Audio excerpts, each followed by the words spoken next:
And now it's time for the real news with your host, Farron.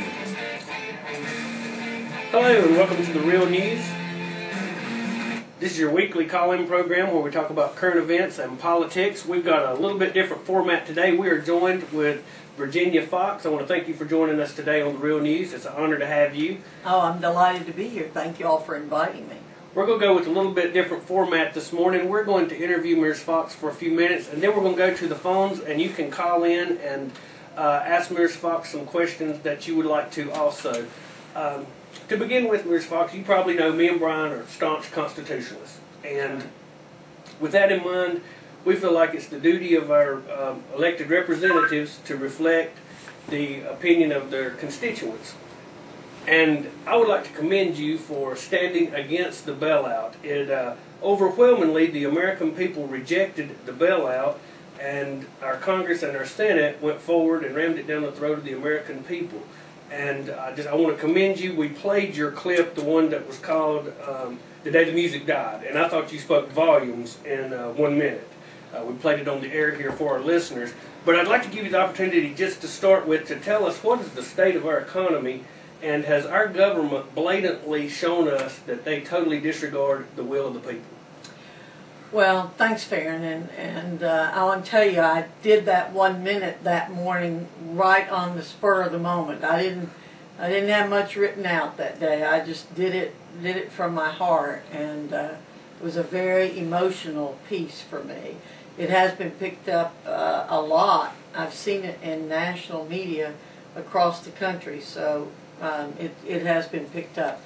Well, the state of our economy is mixed in a sense.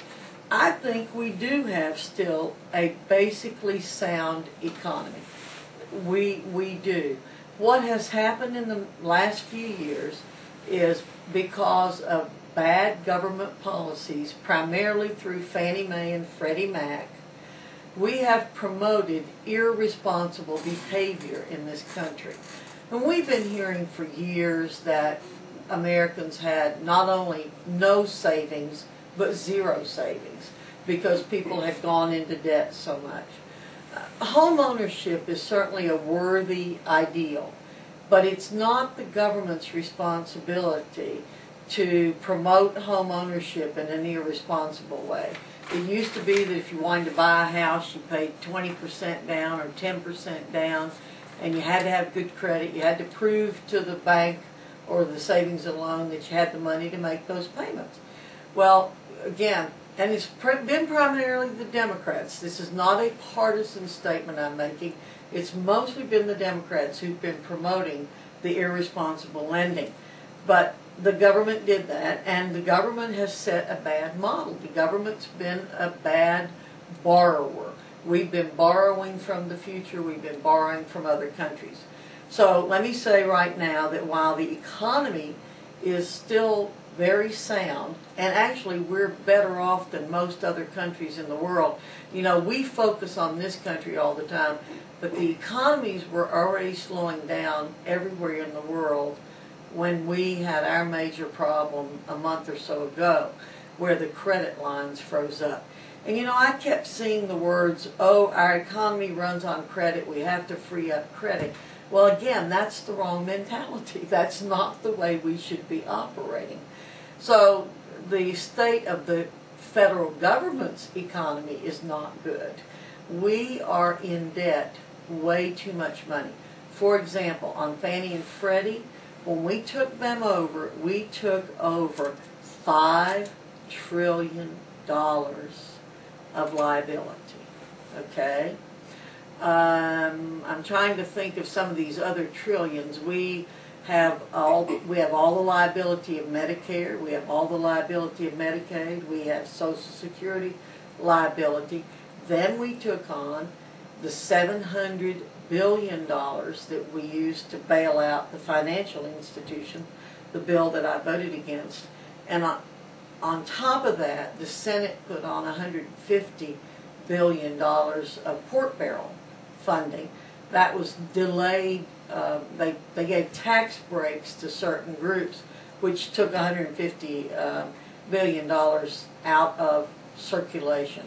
So when you look at that, plus the national debt, the other parts of the national debt and the deficit, we're going to have the biggest deficit we've had. We were actually bringing down our deficit during George Bush's first 6 years.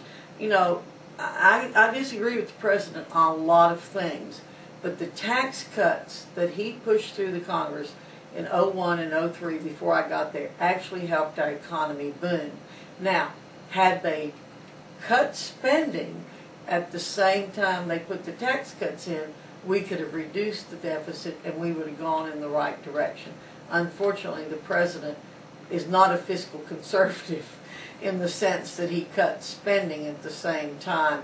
And I have to say, being very nonpartisan in this respect, the Republicans bear responsibility for spending too much money.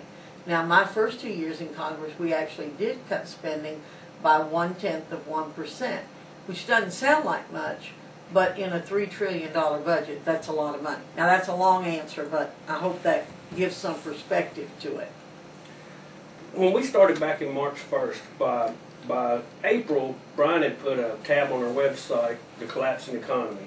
And we had followed the decline of the dollar, the fact that $3 trillion had been printed out of thin air in the last 4 years. We interviewed Ron Paul, who pretty much prophesied this was going to happen. We had David Walker on, former Comptroller General. And it amazes me that both Bush, Obama, and McCain just mere months ago were stating that we had a sound economy when us and a lot of others were saying that this was inevitable. I just thought I'd like to get your thoughts on that.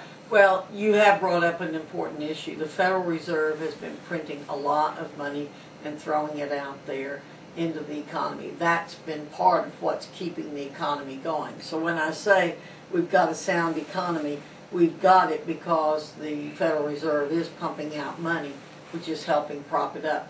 There's got to be a day of reckoning at some point in all of this, and it ought to come sooner rather than later. I just was at the newspaper in Taylorsville, and they asked me what was my #1 priority if I get reelected. And my #1 priority is to cut federal spending and to reduce the role of the federal government in our lives. I was at a forum yesterday, and I said the same thing. We just have the federal government trying to do too much. The federal government, I'm a constitutionalist too, and I read the Constitution. The #1 role of the federal government is national security, the defense of this nation. And that's what we should be focusing on. We don't need to be spending money on education.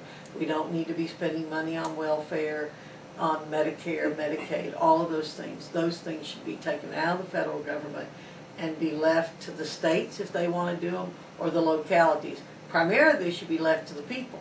It's not the role of the government to ensure medical care or Social Security. I had one follow-up to that. I wondered where the federal government got the power, where they can say they have the power to nationalize all of these banks. I mean, it's not in the Constitution how they can declare that they have the power to do this. Well, the Congress is letting them do that, and I think the reason Congress is letting them do that is because the Congress is controlled by Democrats, and the Democrats want to say capitalism has failed and the government's come in to bail you out, which is true. The government has come in to bail it out. But it's not because capitalism has failed, it's because, again, of the bad policies of the federal government. Well, first, Virginia, I want to thank you on behalf of my mom. She made me promise to thank you for voting against the bailout. I'd like to get a... Can let me make one quick comment? Yeah. I know that the majority of the constituents of the 5th District were opposed to the bailout. Mm-hmm. But I was too from the very beginning. Yeah. I didn't need the citizens to tell me it was wrong. I knew it was wrong from the very beginning. Yeah.